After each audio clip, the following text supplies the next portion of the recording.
Have you ever woken up to discover your life savings shrinking overnight, the stock market in free fall, and headlines screaming about economic collapse? Throughout modern history, we've seen dramatic market crashes that wipe out fortunes, force governments to intervene, and reshape how we view money. Yet most people don't realize just how many times the financial system has nearly imploded, and how each crash has left behind lessons we never fully learn. Today, we're exploring the biggest and most terrifying stock market crashes of all time. From 1929's Great Depression to 1987's Black Monday to 2008's financial meltdown, and even the high-speed flash crashes that shock today's computer-driven markets. By the end, you'll see why these collapses keep happening, how they transformed the world economy, and why the next big crash might be closer than we think. Let's start with the crash that changed finance forever. The 1929 stock market crash and the onset of the Great Depression. It was October 29, 1929, forever etched in history as Black Tuesday. The Roaring Twenties had been a time of untamed optimism. Stocks kept rising year after year. Everyone from bankers to small shopkeepers was borrowing money, trading on margin, to buy more shares, convinced the market could only go up. No one could see the shaky foundation underneath. There were virtually no regulations, and people took on massive debt just to speculate. When cracks first appeared in September 1929, panic spread like wildfire. Investors started dumping their holdings, driving prices down further. By Black Tuesday, the selling frenzy reached a tipping point. The Dow Jones Industrial Average lost 12% in a single day. It didn't stop there.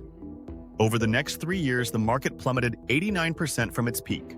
Banks failed in droves because they'd bet heavily on stocks or on loans to investors who could no longer pay. Unemployment soared as businesses closed.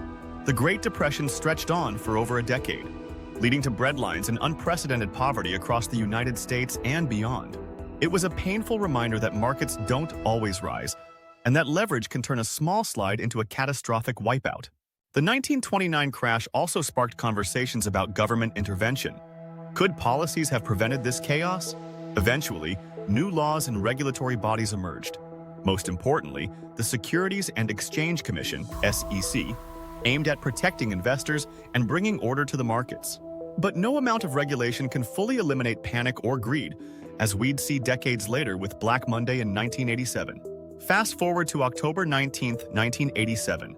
The Dow Jones dropped a stunning 22% in a single day, still the largest one-day percentage drop in history.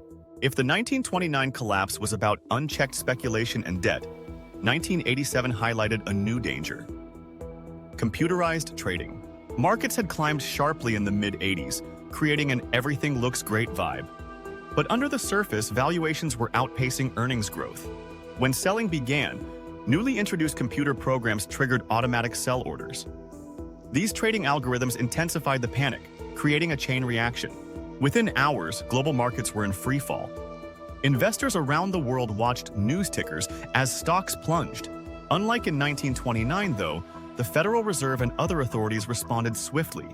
The Fed assured markets it would provide liquidity. Regulators also introduced circuit breakers, mechanisms to halt trading during severe drops, giving everyone time to breathe. Thanks to that rapid response, markets stabilized, and the economy didn't collapse. Stocks rebounded within a year, demonstrating that decisive central bank action can soften a crash's blow.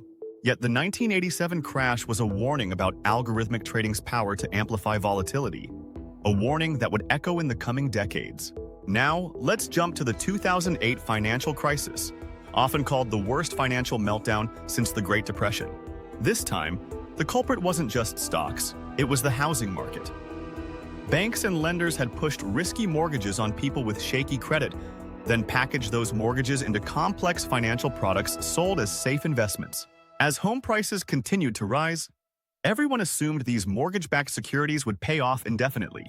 But when borrowers started defaulting, the entire structure unraveled.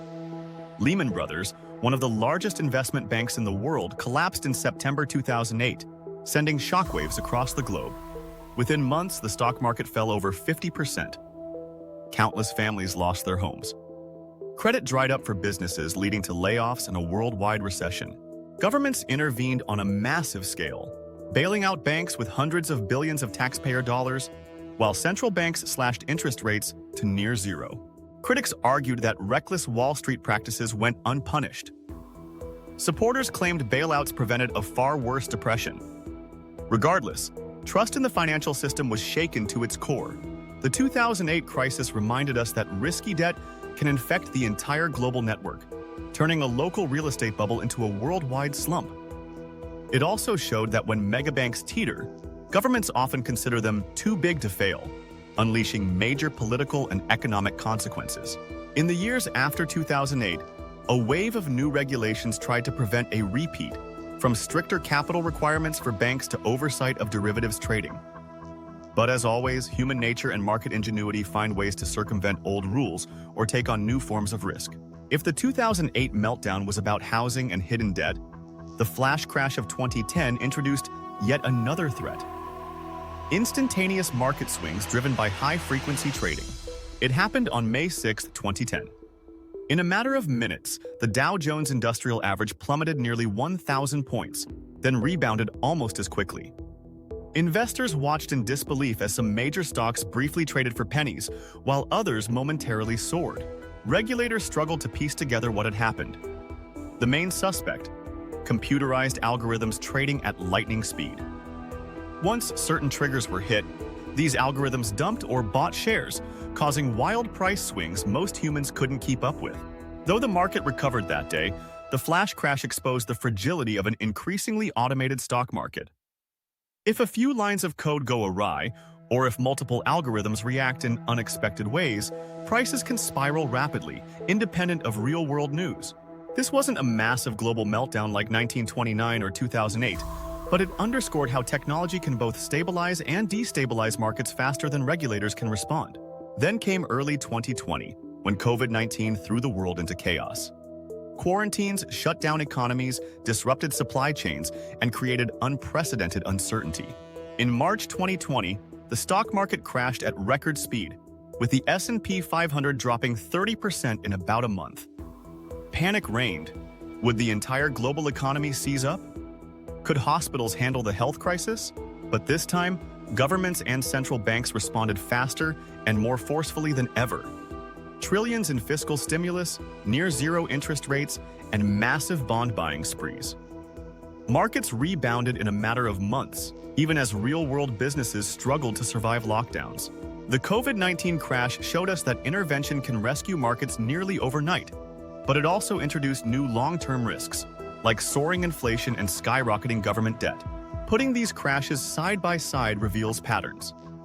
1929 demonstrated the devastation of unregulated speculation and margin debt, lessons that sometimes fade from memory. 1987 revealed the power of computer trading to amplify market drops in seconds. 2008 taught us that an implosion in one segment, like housing, can topple the entire financial edifice when hidden leverage is involved. Modern events such as the flash crash and COVID-19 meltdown highlight that extreme volatility can flare up out of nowhere, and that governments are now quicker than ever to prop up markets. All these crashes led to new rules, new safeguards, and new debates about how much intervention is healthy. But as we've seen, no amount of regulation or central bank support can fully eliminate the potential for another crash. Could another major collapse be brewing right now? Plenty of warning signs are out there. Valuations in tech and crypto markets have soared in recent years, reminiscent of pre-crash euphoria. Geopolitical tensions introduce instability. Inflation has surged, leading central banks to raise interest rates, often a recipe for popping asset bubbles. Debt at corporate, consumer, and government levels remains historically high. Any major shock, like a war or a sudden credit freeze, could trigger a new crisis. So what can everyday investors do? First, diversification matters. Placing all your wealth in one volatile asset can leave you vulnerable. Spreading investments across different asset classes, stocks, bonds, real estate, or even some gold, can cushion a downturn in any single sector. Second, maintain an emergency fund. Cash might not yield huge returns, but in a financial meltdown, liquidity is king. It lets you avoid panic selling at rock-bottom prices. Third, keep perspective. History shows that stock markets eventually recover from crashes, though it might take years or even a decade. Panicked decisions in the middle of a crash can lock in permanent losses. Finally, watch out for signs of euphoria. When everyone around you is bragging about can't-miss investments, or when new experts pop up guaranteeing quick riches, that's often a clue that speculation has gotten out of hand. If there's any silver lining, it's that each collapse from 1929 onward has spurred reform and reflection. The Great Depression gave birth to the SEC and deposit insurance. Black Monday led to circuit breakers. The 2008 crisis tightened mortgage rules and raised scrutiny on big banks. COVID-19 jolted us into understanding just how interlinked the global supply chain is, and how quickly central banks can act to shore up confidence. But these lessons fade, especially in prolonged bull markets. New traders emerge, unscarred by past downturns, convinced they've discovered a surefire path to wealth. Leverage creeps back, and calls for deregulation become louder. The cycle repeats. Ultimately, stock market crashes remind us that risk is part of the equation. Risk driven by psychology, technology, policies, and global events. It's tempting to see the market as an always rising line, yet history tells a different story. 1929 taught us that speculation and borrowed money can ignite a decade-long depression. 1987 showed that automatic selling algorithms can escalate panic in a single trading day. 2008 revealed how a bubble in one sector, housing, could topple the global economy if layered with complex debt.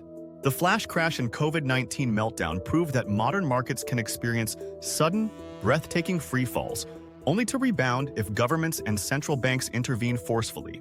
No system is foolproof, no market is invincible, and no investor is guaranteed safety. So if you're wondering whether another big crash could happen soon, the answer is likely yes. No one can predict exactly when, but the conditions that create bubbles and panics remain alive and well. And if history is any guide, the next meltdown might come from directions few anticipate, exposing hidden vulnerabilities beneath the facade of endless growth. In the meantime, prudent investing, staying informed, and never underestimating the power of fear in financial markets are your best defenses. Want more business and finance breakdowns like this? Subscribe to Biz Daily Digest for deep dives into strategy, finance, and economics. Hit the like button if you found this interesting, and let me know in the comments. Do you think we're on the brink of another market collapse? Or have we finally learned our lesson from a century of crashes?